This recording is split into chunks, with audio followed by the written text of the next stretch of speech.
Many would not believe the horrible things that happened on the cotton plantation to African slaves. Well, we are about to find out. Africans held as slaves in the American South endured backbreaking work, harsh living circumstances, and horrific punishments. Slaves in the Americas endured harsh conditions after being forcibly removed from Africa. By the middle of the 19th century, nearly 74,000 cotton farms in the United States employed 2 million slaves, and it is very saddening to know the horrible things that happened on the cotton plantation to African slaves. 10 to 12 million Africans were brought to the Americas as slaves during the transatlantic slave trade that took place between the 16th and 19th centuries. Slaves were purchased from these unfortunate people and taken from their homes. Slaves experienced inhumane conditions on the 21 to 90-day journey to the New World, including being crammed into overcrowded slave ships and treated worse than animals. Abducted from their homes, slaves were stripped naked, bound with ankle irons, branded with a hot iron, and confined to the hold of ships. Slaves were typically only a few feet apart when they were placed in a deck. These slaves were confined to filthy, overcrowded quarters. Suffocation, hunger, and sickness all contributed to the deaths of many slaves. Slaves were frequently murdered and tortured by the crew. When a slave became ill or injured, the ship's captain would often throw them overboard. Many people went insane or committed suicide due to the confined quarters, constant dread, and overwhelming filth. The Portuguese dubbed these slave ships floating tombs because to the large number of deaths that occurred on board. Slaves were traded for goods such as sugar and tobacco by their white owners, who then used them to work on their estates. The slaves labored in the fields under the blazing heat of the southern sun from dawn until dusk. As soon as daybreak arrived, they would be out in the fields, either plowing, hoeing, or harvesting cotton. They didn't get a break until midday, and even then it was only 10 or 15 minutes long. Then they would be sent back to work, and if their masters caught them lax, they would be shipped off to the slave ships. They would whip them as a sort of punishment for their misdeeds.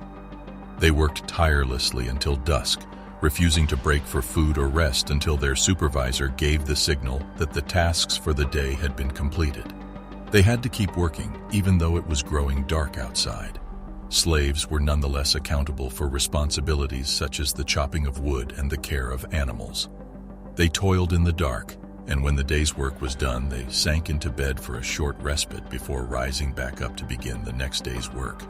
There was no way to escape the vicious cycle of constant work. Slaves were only given Sundays off from their labor, even though they were required to labor 6 days a week. Everyone, regardless of age, ability, or status, was given the same respect. Slaves who were physically able to work in the fields did so, while those who were not compelled to perform backbreaking duties such as spinning cotton, weaving cloth, and creating clothing over extended periods of time. Slaves who were physically able to work in the fields did so. Slaves, on the other hand, did not hesitate to fight back against their masters. They destroyed the harvests, slowed down production, sabotaged the machinery, and pretended to be sick. Many of them stole from their owners and overseers as well, which caused friction and stress in the community. Some people continued to study literacy even if doing so was against the law. Others of them set fire to forests and houses, while others employed weapons or poison to kill their masters. Some of them utilized both. Some slaves went so far as to cut off parts of their bodies or kill themselves in order to decrease their value as property. African Americans who were enslaved in the United States came up with both hidden and overt methods of resisting their rulers. In his book, 12 Years a Slave, former slave Solomon Northrop described his ordeal from first-hand experience. Quote, "When the workday is done in the field, the cotton is transported in baskets to the gin house and weighed. No matter how exhausted he is or how much he needs to sleep, a slave will never bring his basket of cotton to the gin house without a healthy dose of anxiety. And if he has surpassed it by 10 or 20 pounds, he knows that his master will probably measure the next day's assignment appropriately. If it falls short in weight, if he has not accomplished the full duty allotted to him, he knows that he must suffer. So he always approaches the gin house with dread, whether he's short on funds or flush with them. Usually they don't have enough, which is why they are reluctant to leave the pitch. The baskets are taken to the cotton house once the weighing and whippings are completed. Quote ends. The master employed an overseer to keep an eye on the slaves, motivating them to work as hard as they could and punishing them when they didn't. The supervisor's mood may swing from benign to brutally nasty in an instant. Slaves toiled under his lash. If they failed to pick enough cotton or were spotted slacking off, they were flogged. There was always something to be afraid about. Flogging was excruciatingly painful and left deep gashes crisscrossing the slave's back where the flesh had been torn away. Not working hard enough, opposing slavery, which many did, stealing using their original language, murder, talking too much, trying to get away, and so on were all potential punishments for slaves. Punishment options included more than just flogging. Slaves were either chained or hung from trees to die. Some were branded with hot irons, while others had their ears or eyes flashed off. The lives of slaves and the actions of their masters were governed by a set of rules known as the slave codes. Slaves had no legal protections, and their masters may treat them any way they saw fit. Slave masters wanted and expected complete obedience from their property.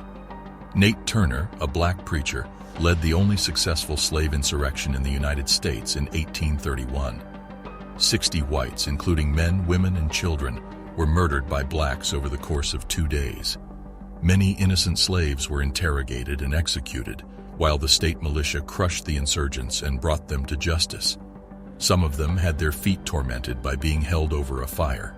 Slavefoot nearly burned off before interrogator realized victim was innocent. After 2 months on the run, Turner was apprehended, tried, and executed. As a result of the panic that Nate Turner's rebellion inspired among whites, additional laws were passed to further stifle black religion, restrict the liberties of free blacks, and outlaw slave travel, education, and assembly. The slaves were constantly monitored by an overseer who would beat them with whips if they didn't pick enough cotton or did anything else wrong. Slaves were forced to live in overcrowded huts that were often shared by multiple families.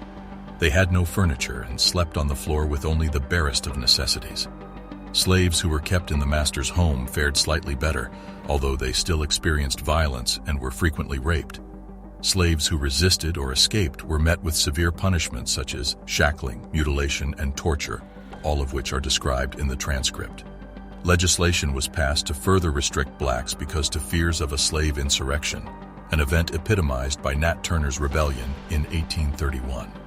The growth of the internal slave market and the transportation of more slaves from the Upper South helped meet the demand for labor on cotton plantations in the Black Belt region, as previously documented. Slave owners sometimes offered incentives to encourage their female slaves to produce more children so that they may be sold into servitude themselves. Slave women as young as 12 or 13 were routinely coerced into producing children who were then snatched from them and raised as slaves.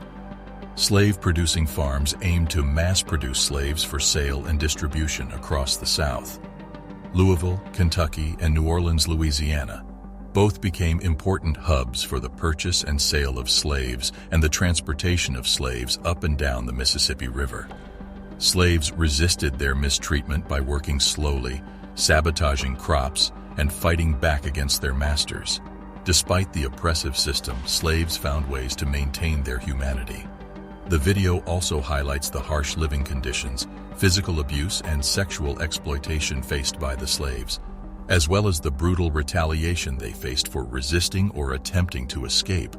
Furthermore, it discusses the expansion of the internal slave market and the breeding farms that contributed to the demand for slaves. The trading of slaves took place in various markets, including Louisville and New Orleans. Horrifying things done to Africans in slavery. Want to know more? Click on the next video to find out more.